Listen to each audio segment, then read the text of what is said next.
जब से मोबाइल का आविष्कार हुआ है तब से हमारे जीवन में चमत्कारिक बदलाव आए हैं।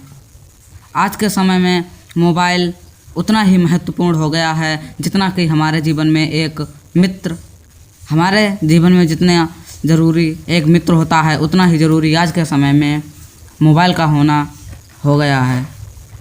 मोबाइल एक ऐसा आविष्कार है जिससे हम किसी भी व्यक्ति से कहीं भी वह किसी भी देश के किसी भी कोने में हो, हम उससे यहीं से अपने घर में बैठकर बात कर सकते हैं।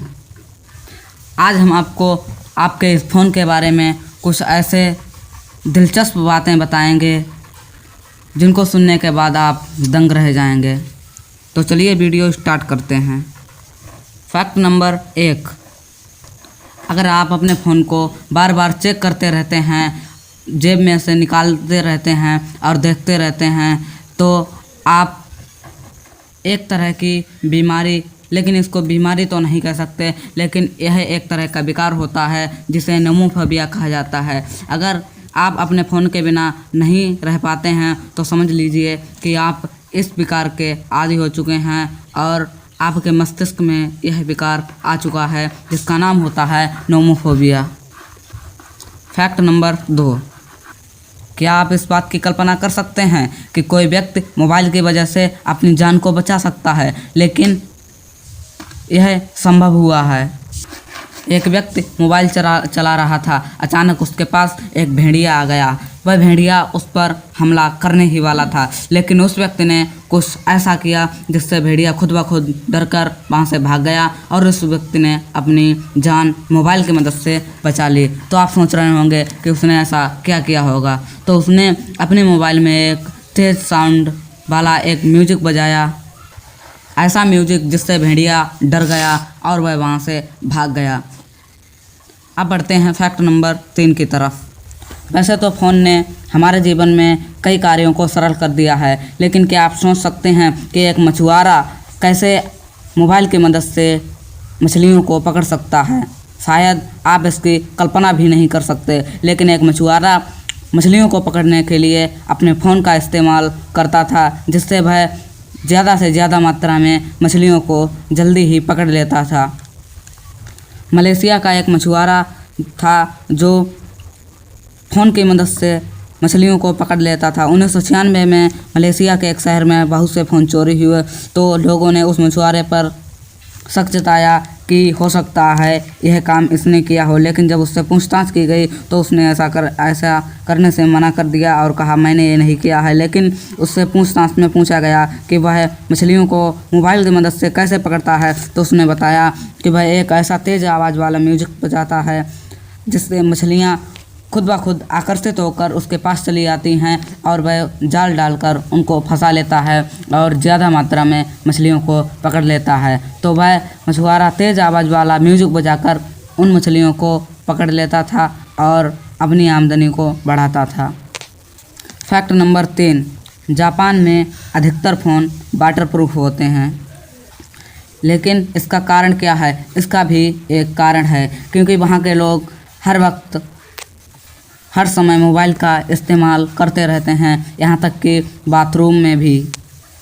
यही कारण है कि वहाँ के अधिकतर फ़ोन वाटरप्रूफ होते हैं। अब बढ़ते हैं फैक्ट नंबर 4 की तरफ। वैसे तो चीन में भी बहुत प्रोडक्शन होता है, चीन की बहुत सारी चीज़ें दुनिया में यूज होती हैं, लेकिन फ़ोन के बारे में ऐसा कहा जाता है कि दुनिया के सबसे ज़्यादा फ़ोन जो होते हैं, यानी कि 70% फ़ोन चीन में बनाए जाते हैं, जो दुनिया के लगभग सभी देशों में यूज होते हैं।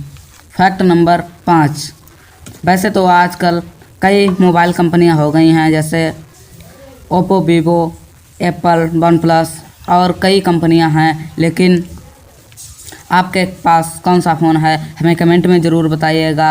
लेकिन क्या आपको पता है कि जो सबसे पहला फ़ोन बना था वो किस कंपनी ने बनाया था? तो वह कंपनी थी मोटोरोला। मोटोरोला का सबसे पहला फ़ोन बना था। फैक्ट नंबर 6, ये तो बात हो गई साधारण फ़ोन की, लेकिन क्या आपको पता है कि सबसे पहला जो एंड्रॉयड फ़ोन था वो किस कंपनी ने और किसने और कैसा बनाया था, तो वह फ़ोन था IBM Simon। पहला फ़ोन एंड्रॉयड फ़ोन था जिसकी स्क्रीन 23 सेंटीमीटर की थी और उसका वज़न 500 ग्राम था, यानी कि आधा किलो। ये फ़ोन उस समय 50,000 बिके थे। अब बढ़ते हैं फैक्ट नंबर 8 की तरफ। क्या आपको पता है कि डार्क मोड में लोग अपने फ़ोन को क्यों रखते हैं? डार्क मोड में करने से एक फ़ायदा है, इससे बैटरी कम खर्च होती है, जबकि वाइट मोड पर करने से हमारे मोबाइल की बैटरी जल्दी और ज़्यादा खर्च हो जाती है। अब बढ़ते हैं फैक्ट नंबर 9 की तरफ। वैसे तो मोबाइल में कई समस्याएं हो जाती हैं। जब फ़ोन कुछ पुराना हो जाता है तो मोबाइल में कई समस्याओं का सामना करना पड़ता है, जैसे लैग करना, हैंग मारना और धीमे चलना। लेकिन यदि आपका मोबाइल हैंग हो जाए तो आप इसको चार्जिंग पर लगाकर कुछ देर के लिए छोड़ दीजिए, आपका मोबाइल बहुत ही जल्दी चालू हो जाएगा। और अब बढ़ते हैं हमारे वीडियो के लास्ट और फैक्ट नंबर 10 की तरफ। आपने चार्जर को तो देखा ही होगा, जब आपके पास फ़ोन है तो आपने चार्जर को देखा ही होगा, लेकिन आपके चार्जर का तार कितना बड़ा है? लगभग 1 मीटर या 1.5 मीटर। लेकिन इसका तार इतना छोटा क्यों होता है? क्या आपने कभी इसके बारे में सोचा है कि इसका तार इतना छोटा क्यों होता है? तो हम आपको बता दे रहे हैं कि इसका तार इतना छोटा क्यों होता है। ऐसा माना जाता है कि मोबाइल का चार्ज करते वक्त यूज करने से उसकी बैटरी ख़राब हो जाती है, और यदि चार्जर में छोटा तार होगा तो हम उसको चार्ज होते वक्त यूज नहीं कर सकते हैं तो थोड़ी देर के लिए, लंबे समय तक हम उसको छोटे तार में यूज नहीं कर सकते, जिससे हमारे मोबाइल की बैटरी ख़राब जल्दी नहीं होती है। तो छोटे तार का होने का यही एक फ़ायदा है, जिससे कंपनियां चार्जर में छोटा तार देती हैं। तो आपको हमारे इस वीडियो में ये फैक्ट कैसे लगे कमेंट में ज़रूर बताइएगा, और हमारे यूट्यूब चैनल को सब्सक्राइब कर लीजिए ऐसे ही फैक्ट की वीडियो सबसे पहले देखने के लिए, और बगल में दिख रही बेल आइकन को दबाना ना भूलें, जिससे हमारी वीडियो की नोटिफिकेशन सबसे पहले आपको प्राप्त हो। मिलते हैं नेक्स्ट वीडियो में, तब तक के लिए जय हिंद।